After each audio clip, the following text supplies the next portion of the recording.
Hello, welcome to this video about our home lighting setup.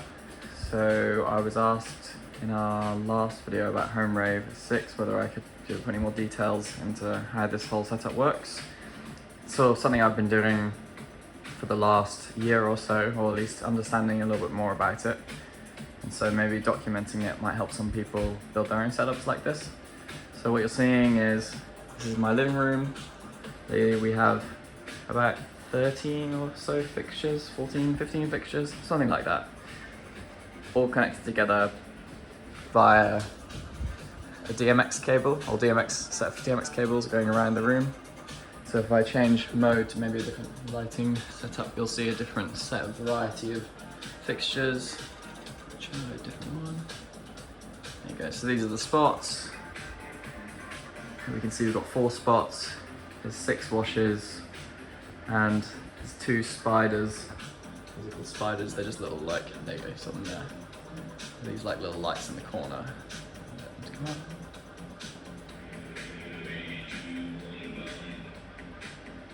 Try to find one that's got the spot, there they are. Oh. Well, yeah, anyway, you see them sometimes. So they're just little lights in the corner. And then the sort of latest addition is these lasers from Sheds. They're 3-watt lasers.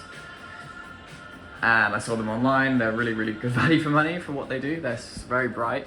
You just have to be very careful with them. So they've got the guards on them so that they can't point downwards in the room. So they only ever point to the back of our kitchen there. And yeah, so then when you actually get lights like this, the main thing that you have to do is figure out how you actually sort of drive them. So the software I'm using is called Captivate, which I'm going to show you now. And how this works is you can see that all the fixtures are connected together along the room, and then they all lead to the back of my room where they plug into a laptop that's here. So this is the Captivate software, and this software lets you create different scenes for the lights. So if I go on a scene like rear lights, I've set it to kind of turn on only my strobes and washes, and it's only turning on specifically the back ones, and it's randomly turning on the lights. And so when we point to the fixtures, we can see that sort of getting a setup like that. And then what this software does is it lets you have different scenes for different levels of lighting. So if I press a number like 5 or 6 on my keyboard, this is supposed to be like more intense lighting that I've created. So this is just using the washes. And then if I set it to, like, for example, 0, this is going to be like the most high intensity that you're supposed to use for like the most, valuable part of, or most intense part of a song. You probably wouldn't use it for this type of music. So I've got music running at the moment because the software is also listening to the BPM of the track, and it's actually like playing the lights at that speed. So if I stop for a second, you'll hear that.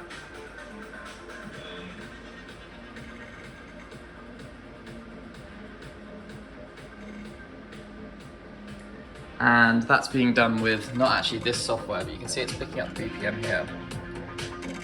But actually this software doesn't measure the BPM itself. You're not supposed to input it, but it's using a protocol that allows another piece of software to do that. So I'm using this software here. So this is it's Ableton Link, actually, that's the protocol. So you can see this software is relaying a BPM value to Ableton Link. But then this software here is it's called Wave Clock, and that's what's actually sort of measuring the beats of the music and broadcasting out to this. So it's a bit of a convoluted setup, but it works really well for our system. And this is all like free, essentially. I mean, Wave Clock you're supposed to pay for, but it's a really old piece of software. So take it out what you will. And this is free. So yeah, then for Captivate, essentially if you go to like the more complex ones, so these are the sorts of orders of scenes, they call them, they have. So they've got like a slider here, and the slider's supposed to let you choose the intensity that you're on.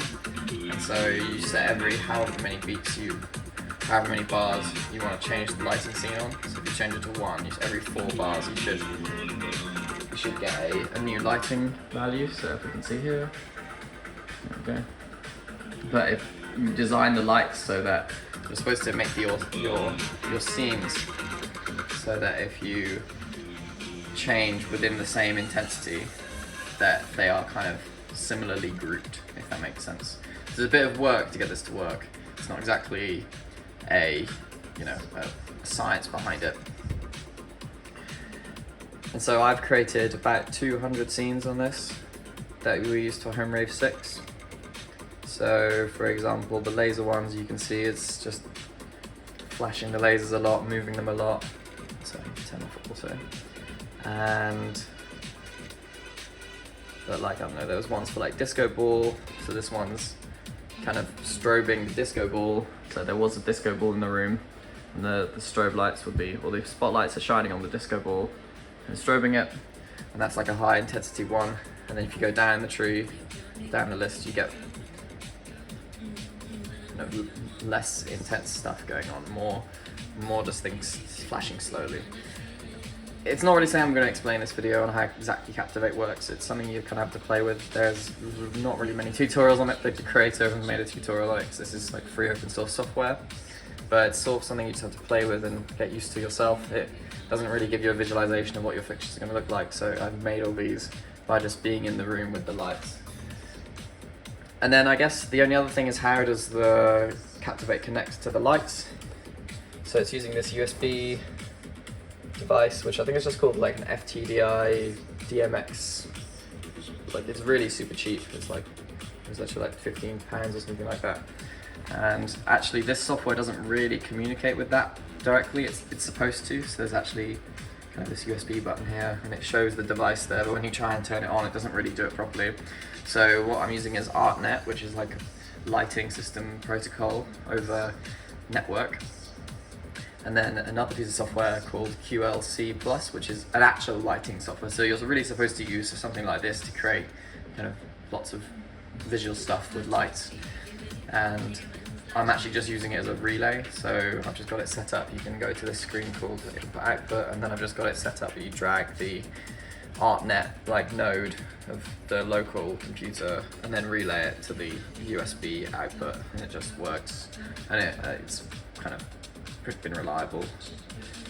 But again, this whole setup is really a proof of concept, like something that wasn't really like planned or like spent a lot of money on. I've just sort of, I bought some of these lights and I wanted to kind of use them and not just have them on the default mode. And so using the software that helped me do that. And I guess the final bit of kind of to the puzzle is that I've been using my kind of wireless keyboard to control the lights. So I'm not going to show you, but what I'll do is I'd be in the room with the lights instead of having to be at the computer to control them. So I can control different aspects of the lighting. So if I turn up music here, I can like show you that. So if I press the lowest level now, then if I press 5 when we get to a drop or something, or I press the space, I can like do the strobe lights. Because what I've done is I've like set up the software to listen to the keyboard and then change the scene intensity based on what you're pressing on the keyboard. So if I just getting a build up more now, so maybe we'll change to something a bit more intense. And I can maybe strobe for this.